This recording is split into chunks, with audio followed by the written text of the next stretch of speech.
علیہ وسلم نے فرمایا اے علی اس کا ادھار اس کو واپس کرو. تو مولا علی حضور نے وہ جو ہتھیلی تھی وہ اس شخص کو، ابو جعفر نامی شخص کو دے دی. اس شخص نے ہتھیلی لے لی تو نبی کریم صلی اللہ علیہ وسلم نے فرمایا اسے وصول کرو، اس کے بعد بھی ان کی اولاد میں جو قرض لینا ہے اسے محروم نہ لوٹانا. اور فرمایا آج کی بات میں فقر و فاقہ اور مفلسی تنگ دستی کی شکایت نہیں ہوگی. وہ شخص جب بیدار ہوا نا، جب جاگا تو اس کے ہاتھ میں تھیلی تھی، تھیلی تھی امی تھیلی. وہ کہتا ہے اپنی بیگم بلاتا ہے، بیگم ادھر آؤ، میں خواب میں سو رہا ہوں.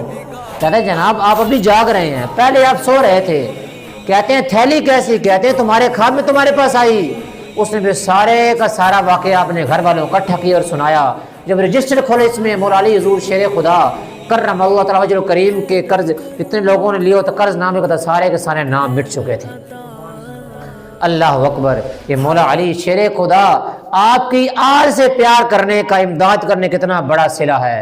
علی کے واسطے سورج کو پھیرنے والے، علی کے واسطے سورج کو پھیرنے والے، اشارہ کر دو کہ میرا کام بھی ہو جائے. یا رسول اللہ انظر حالنا، یا حبیب اللہ اسم قالنا، مولاي صلی وسلم دائما ابدا علی حبیبک خیر الخلق کلہم، یا رب بالمصطفى بلغ مقاصدنا واغفر لنا ما مضایا واسع الکرم صلی اللہ تعالی علیہ وعلی آلہ واصحابہ وسلم.